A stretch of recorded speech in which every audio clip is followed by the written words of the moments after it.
Hello friend, आपका स्वागत है जीके करंट चैनल पे। मैं हूं अभी आपके साथ।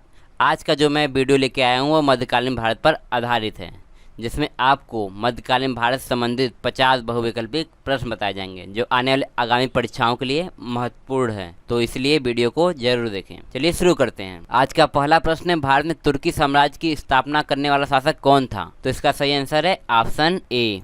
भारत में तुर्की साम्राज्य या गुलाम वंश की स्थापना करने वाला शासक कुतुबुद्दीन ऐबक था। क्वेश्चन सेकंड देखते हैं, अमीर आखुर का संबंध किससे है? तो इसका सही आंसर है ऑप्शन डी। अमीर आखुर का संबंध अस्तबल प्रधान से है। मध्यकालीन भारत में जो अस्तबल के प्रधान होते थे उनको अमीर आखुर कहा जाता था। क्वेश्चन थर्ड देखते हैं, कुव्वत उल इस्लाम मस्जिद का निर्माण किस शासक ने करवाया? तो इसका सही आंसर है ऑप्शन डी। कुव्वत उल इस्लाम मस्जिद का निर्माण कुतुबुद्दीन ऐबक ने करवाया। क्वेश्चन फोर देखते हैं, कुव्वत उल इस्लाम मस्जिद भारत में कहाँ स्थित है? तो इसका सही आंसर है ऑप्शन सी। कुव्वत उल इस्लाम मस्जिद दिल्ली में स्थित है। क्वेश्चन 5 देखते हैं, निम्नलिखित में से किस शासक का योगदान कुतुब मीनार बनवाने में नहीं है? Option A Aibak, option B Muhammad bin Tughlaq, option C Iltutmish, option D Firoz Shah Tughlaq. तो इसका सही आंसर है ऑप्शन बी। मोहम्मद बिन तुगलक को छोड़कर इन तीनों शासकों का योगदान कुतुब मीनार बनवाने में है। कुतुब मीनार में टोटल 5 मंजिलें हैं, जिनमें पहले मंजिल का निर्माण कुतुबुद्दीन ऐबक ने तथा उसके बाद की 3 मंजिलों का निर्माण इल्तुतमिश ने तथा 5वीं मंजिल का निर्माण फिरोज शाह तुगलक ने करवाया। क्वेश्चन 6 देखते हैं, चचनामा सर्वप्रथम किस भाषा में लिखी गई? तो इसका सही आंसर है ऑप्शन सी। चचनामा सर्वप्रथम अरबी भाषा में लिखी गई।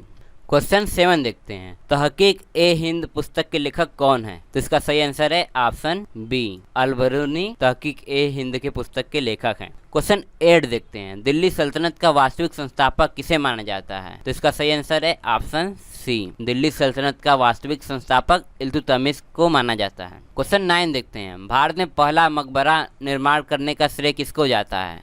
तो इसका सही आंसर है ऑप्शन ए। भारत में पहला मकबरा निर्माण करने का श्रेय इल्तुतमिश को जाता है। क्वेश्चन 10 देखते हैं, 2.5 दिन का झोपड़ा का निर्माण किस शासक ने करवाया? तो इसका सही आंसर है ऑप्शन डी। कुतुबुद्दीन ऐबक ने अजमेर में 2.5 दिन के झोपड़े का निर्माण करवाया। क्वेश्चन 11 देखते हैं, निम्नलिखित में से किस शासक की राजधानी लाहौर थी? तो इसका सही आंसर है ऑप्शन बी। कुतुबुद्दीन ऐबक की राजधानी लाहौर थी। क्वेश्चन 12 देखते हैं, गुलाम वंश का अंतिम शासक कौन था? तो इसका सही आंसर है ऑप्शन डी। शमसुद्दीन क्यूमर्स गुलाम वंश का अंतिम शासक था। 13वां प्रश्न देखते हैं, निम्नलिखित में से किस शासक ने ईरानी त्यौहार नौरोज मनाना प्रारंभ किया? तो इसका सही आंसर है ऑप्शन बी। बलबन ने अपने दरबार में ईरानी त्यौहार नौरोज मनाना प्रारंभ किया। क्वेश्चन 14वां देखते हैं, हसन निजामी दिल्ली के किस शासक के दरबार में रहते थे? तो इसका सही आंसर है ऑप्शन सी।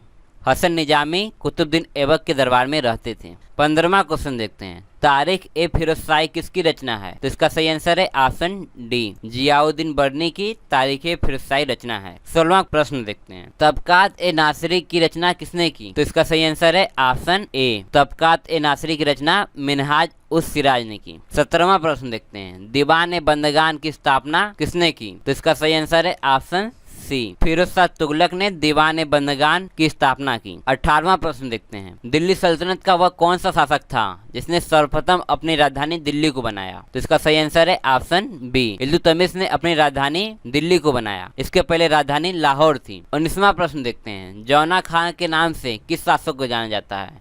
तो इसका सही आंसर है ऑप्शन डी। जौना खां के नाम से दिल्ली के शासक मोहम्मद बिन तुगलक को जाना जाता है। 20वां प्रश्न देखते हैं, दिल्ली सल्तनत का वह कौन सा शासक था जिसकी मृत्यु पोलो खेलते समय हुई? तो इसका सही आंसर है ऑप्शन बी। ऐबक। कुतुबुद्दीन ऐबक की मृत्यु पोलो या चौगान खेलते समय हुई। 21वां प्रश्न देखते हैं, इक्ता प्रणाली की शुरुआत किस शासक ने की? तो इसका सही आंसर है ऑप्शन बी। इल्तुतमिश ने इक्ता प्रणाली की शुरुआत की। 22वां प्रश्न देखते हैं, तुगलकाबाद नगर दिल्ली के किस सुल्तान ने बसाया? तो इसका सही आंसर है ऑप्शन डी। गयासुद्दीन तुगलक ने तुगलकाबाद नगर बसाया। 23वां प्रश्न देखते हैं, लौह और रक्त की नीति किस शासक ने अपनाई? तो इसका सही आंसर है ऑप्शन बी। बलबन ने लौह और रक्त की नीति अपनाई। 24वां प्रश्न देखते हैं, घोड़ों को दागने तथा सैनिकों का हुलिया लिखवाने की प्रथा की शुरुआत किसने की? तो इसका सही आंसर है ऑप्शन बी। अलाउद्दीन खिलजी ने घोड़ों को दागने तथा सैनिकों का हुलिया लिखवाने की प्रथा की शुरुआत की। 25वां प्रश्न देखते हैं, दीवान आरिज का संबंध किससे है? तो इसका संबंध है सैन्य विभाग से, तो इसलिए इसका ऑप्शन सी सही है। 26वां प्रश्न देखते हैं, सिजदा और पैबोस प्रथा की शुरुआत किसने की? तो इसका सही आंसर है ऑप्शन सी, बलबन। बलबन ने अपने दरबार में सिजदा और पैबोस प्रथा की शुरुआत की। 27वां प्रश्न देखते हैं, दैवी अधिकार के सिद्धांत को किस दिल्ली के शासक ने लागू किया? तो इसका सही आंसर है ऑप्शन बी, अलाउद्दीन खिलजी ने दैविक अधिकार के सिद्धांत को अपनाया। 28वां प्रश्न देखते हैं, फुतुहात-ए-फिरोजशाही ग्रंथ की रचना किसने की? तो इसका सही आंसर है ऑप्शन बी, फिरोज शाह तुगलक ने फुतुहात-ए-फिरोजशाही की रचना की। 29वां प्रश्न देखते हैं, तुगलकनामा किस लेखक की रचना है? तो इसका सही आंसर है ऑप्शन सी, तुगलकनामा अमीर खुसरो की रचना है। अमीर खुसरो को तोत-ए-हिंद भी कहा जाता है। 30वां प्रश्न देखते हैं, लाख बख्श के नाम से किस दिल्ली के शासक को जाना जाता है? तो इसका सही आंसर है ऑप्शन सी, कुतुबुद्दीन ऐबक को लाख बख्श के नाम से जाना जाता है। 31वां प्रश्न देखते हैं, जौनपुर का नाम दिल्ली के किस शासक के नाम पर रखा गया है? तो इसका सही आंसर है ऑप्शन सी, जौनपुर का नाम मोहम्मद बिन तुगलक के नाम पर रखा गया है। मोहम्मद बिन तुगलक का दूसरा नाम जौना खां भी है। 32वां प्रश्न देखते हैं, शमसी वंश की स्थापना किसने की? तो इसका सही आंसर है ऑप्शन बी, इल्तुतमिश ने शमसी वंश की स्थापना की। 33वां प्रश्न देखते हैं, अलाई दरवाजा का निर्माण किस शासक ने करवाया? तो इसका सही आंसर है ऑप्शन सी, अलाउद्दीन खिलजी ने अलाई दरवाजा का निर्माण करवाया। 34वां प्रश्न देखते हैं, दुनिया का खान दिल्ली सल्तनत के किस शासक को कहा गया है? तो इसका सही आंसर है ऑप्शन बी, मोहम्मद बिन तुगलक को दुनिया का खान कहा गया है। 35वां प्रश्न देखते हैं, कुतुबुद्दीन ऐबक का मकबरा कहाँ स्थित है? तो इसका सही आंसर है ऑप्शन बी, लाहौर में कुतुबुद्दीन ऐबक का मकबरा स्थित है।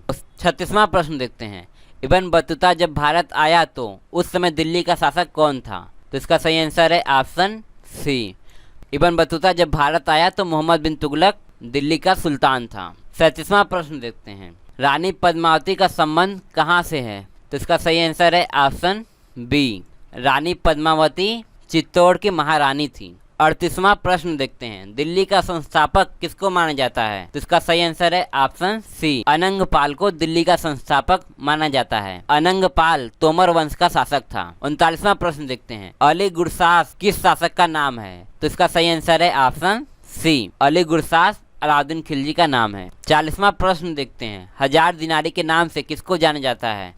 तो इसका सही आंसर है ऑप्शन बी, मलिक काफूर। मलिक काफूर को हजार दिनारी के नाम से जाना जाता है। मलिक काफूर को हजार दिनारी के नाम से इसलिए जाना जाता है क्योंकि अलाउद्दीन खिलजी ने इसको 1000 दिनार में खरीदा था। 41वां प्रश्न देखते हैं, सीरे के किले तथा 1000 खंभों वाले महल का निर्माण किसने करवाया? तो इसका सही आंसर है ऑप्शन सी, अलाउद्दीन खिलजी ने सीरी किले तथा 1000 खंभों वाले महल का निर्माण करवाया। 42वां प्रश्न देखते हैं, इल्तुतमिश ने अपना उत्तराधिकारी किसको बनाया?